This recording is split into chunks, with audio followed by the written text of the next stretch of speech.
Thank you very much, Roy.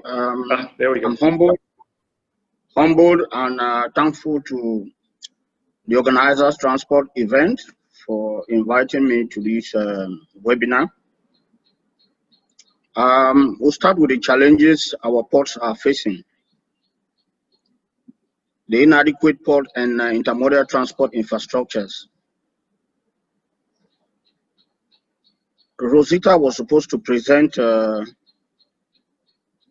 me try and put my slides. Give me a second. Rosita was supposed to I'll try to put it up right now, sorry. Okay.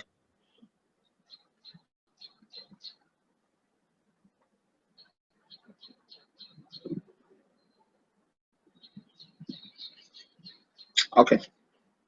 Thank you very much.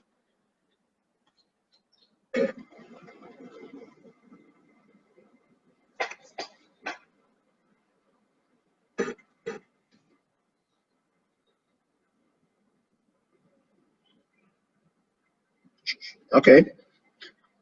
Challenges and future opportunities for ports.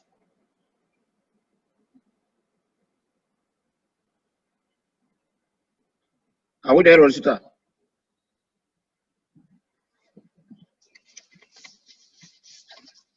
Okay. Okay, I'm sorry. Can I go ahead?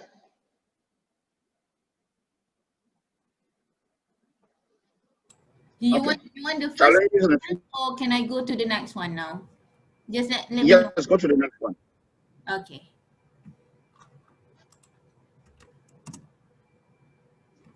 There you go. Go to the next one. The challenges. This one? Down. No, down. Challenges. There are only 2 slides. Go down. Go down. This one? Go down. Yes, thank you. Thank you.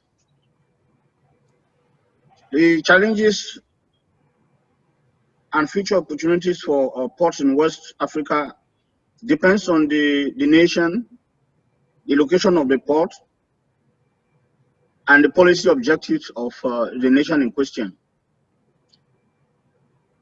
Since the inception of the strategic development goal, more particularly strategic development goal number 9, West African countries as well as Central African countries have been lagging behind, mostly because they cannot meet the core pillars of the SDG, which is industry, infrastructure, and innovation. So the major challenges have been inadequate port and intermodal transport infrastructures. This has led to high trading costs, low export competitiveness, and low FDI. Foreign direct investment in West and Central Africa had dropped drastically, more particularly because of the COVID-19, and investors who are not encouraged to invest in West and Central Africa, because we have been a little bit at the backdrop of not being able to attract investors into this area. Also, most of our commodities are cocoa and reliance on oil prices, which we don't determine. So in a nutshell, it has been very difficult for African countries, mostly in the sub-Sahara, to attain the strategic development goal. Also, internet access in this region is viewed as a luxury rather than a public good. Restrictive labor laws. Most of our labor laws were inscribed post-independence, and there had been a lot of evolution in the production, global production, which West Africa and Central Africa in particular, is not benefiting, because the laws are not dynamic and they are not changing with the evolution in the economy. Political stability. Here we're talking about governance. West and Central African countries must be able to ensure stable governments and stability in their development policies, we should be able to attract foreign direct investments. Data availability and quality. Most of the port information and data is not available to nationals, even in the rural areas. We must improve on connectivity if we want our people to know what we are doing at the port and how they can benefit from the port and shipping industry.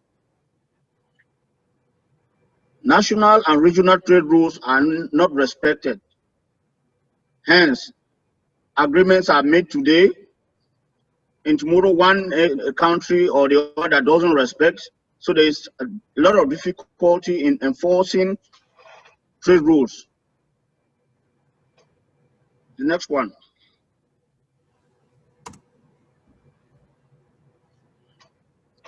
However, the future is not bleak for West and Central African nations.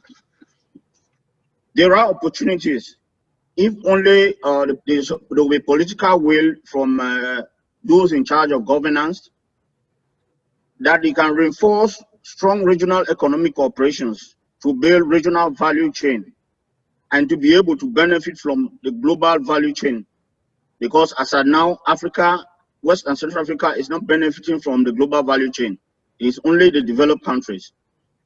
This can be done with the proposed African Continental Free Trade Zone. The countries can deepen international cooperations on infrastructure, investment in ports and roads through state-backed PPP agreement.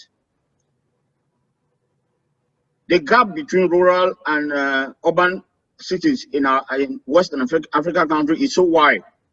Unless we are able to reduce this gap, then can the common man in the rural areas be able to benefit from the investments in the port and the shipping industry. Okay, I was on future opportunities. West African nations should be able to share best practices on building resilience, mostly with the effect of the COVID-19 and what we have seen so far. Encourage communication with the private sector to reduce rural-urban supply chain gap. We should be able to work together to provide a flexible, inclusive, transparent, open market environment. Greater use of online and digital tools for administrative processes. Invest in affordable ICT infrastructures to boost connectivity. Promote and facilitate sustainable investment through the African Continental Free Trade Zone, which will be presented for validation in January 2021. Thank you.